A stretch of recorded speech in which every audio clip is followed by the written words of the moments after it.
É o efeito dominó no governo britânico. Multiplicam-se as demissões, mas Boris Johnson garante que fica em Downing Street.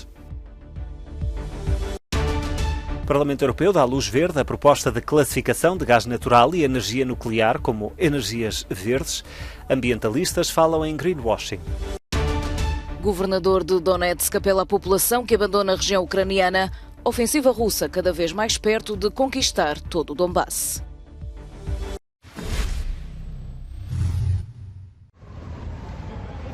A vaga de demissões no governo britânico não para de aumentar. Já vai em cerca de 2 dezenas, mas Boris Johnson faz fim-capé e não sai de Downing Street. Vários secretários de Estado, incluindo Interior, Educação e Ambiente, saíram do Executivo um dia depois do abandono dos ministros das Finanças e Saúde.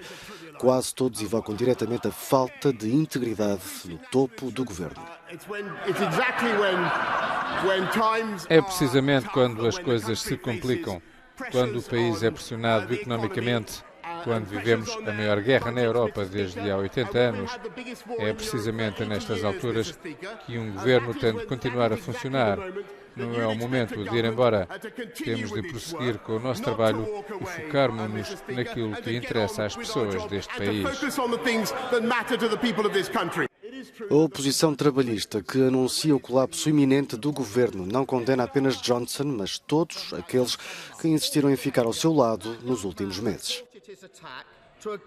Foi a mesma coisa quando abusaram do dinheiro dos contribuintes. Foi a mesma coisa. Ele e os amigos andaram em festas durante a pandemia. Mesmo saindo agora, defenderam isso tudo.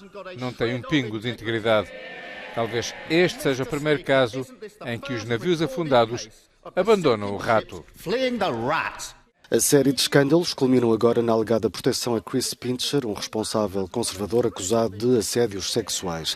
Downing Street dizia que Johnson não estava a par das acusações, mas acabou por assumir que estava.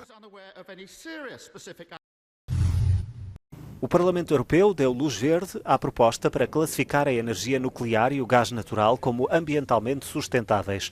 Os eurodeputados decidiram que estas fontes de energia podem ser consideradas verdes e beneficiar de milhões de euros de investimentos a elas associadas.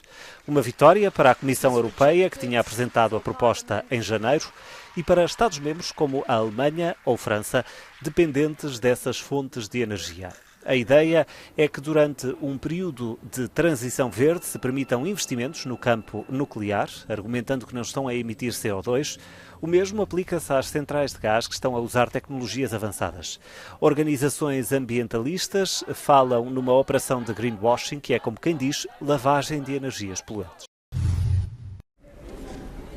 O primeiro-ministro checo apresentou esta quarta-feira de manhã ao Parlamento Europeu as linhas gerais dos 6 meses de presidência rotativa do Conselho da União Europeia, que arrancaram no passado dia 1. São 5 as áreas prioritárias, entre elas a crise na Ucrânia, mas para avançar é preciso união no bloco forte europeu.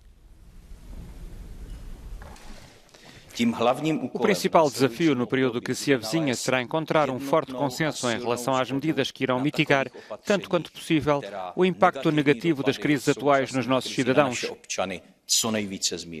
A inflação, a escassez de energia ou as crises alimentares são ameaças que podemos enfrentar melhor em conjunto. Acredito que tanto o Conselho como o Parlamento Europeu estarão de acordo a este respeito. A Presidente da Comissão Europeia, Ursula von der Leyen, lembrou lições do passado que podem ser também sinais para o presente.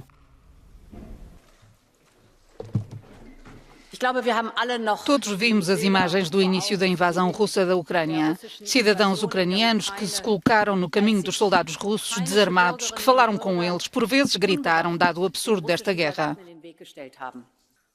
Estas imagens recordam-nos uma invasão diferente e uma fase diferente da resistência na Europa contra a opressão. Praga, 1968. Na altura, como contava von der Leyen, manifestantes pacíficos enfrentaram os tanques soviéticos nas ruas de Praga. A líder europeia concluía que este é o momento certo para que a Chequia assuma a presidência do Conselho da UE.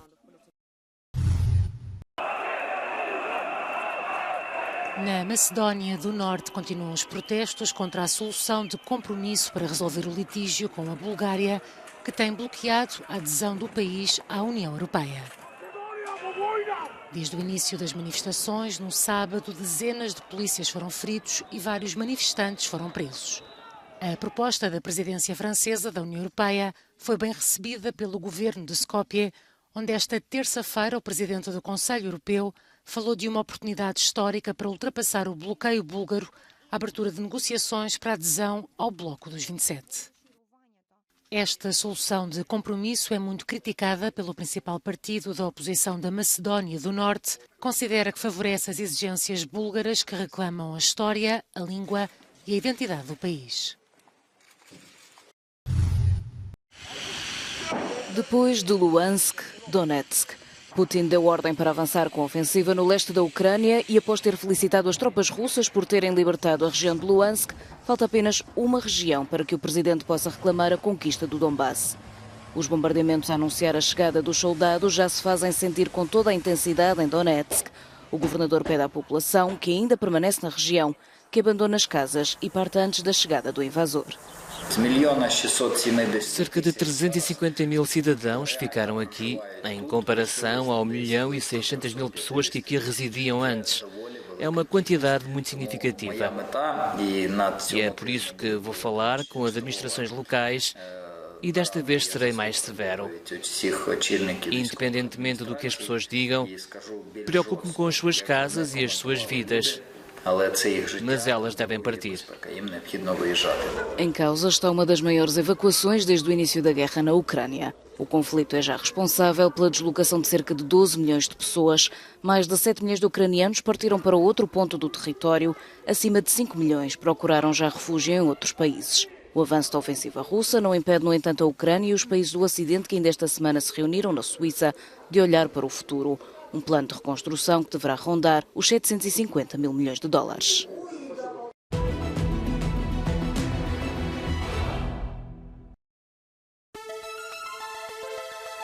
Ons Jabeur diz-se preparada para continuar a fazer história e inspirar outros tenistas. A jogadora tunisina de 27 anos tornou-se na primeira tenista do seu país, bem como a primeira mulher árabe proveniente do continente africano, a chegar às meias finais de um grande slam no prestigioso torneio do Wimbledon em Londres, ao derrotar a checa Maria Buzkova em 3 sets.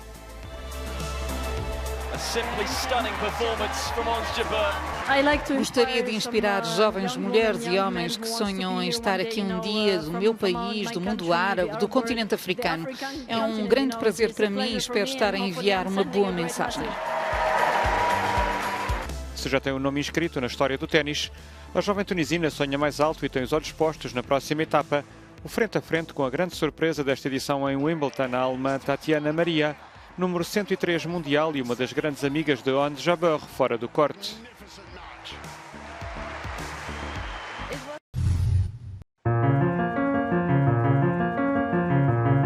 Na casa onde viveu o pai da psicanálise, celebra-se o neto. De Sigmund até Lucian Freud, o singular pintor que marcou a arte do século XX, vai todo um espólio que reside num museu em Londres que ostenta o nome do avô. É aí que se instalou uma exposição sobre o mundo do artista Lucian.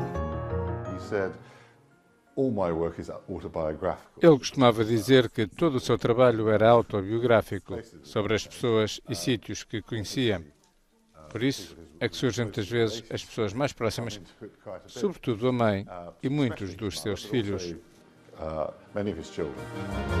O maior dos quadros retrata a filha, Rose Boyd, com o marido e os filhos. Para Lucian Freud, um artista profundamente cioso da privacidade, os familiares eram a inspiração maior.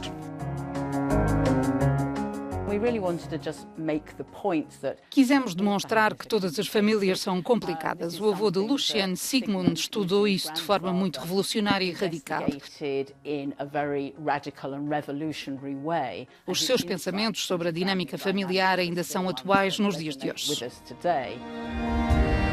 Aliás, no escritório onde Sigmund Freud trabalhava, por cima do divã encontra-se o retrato de Lucy, a mãe de Lucian.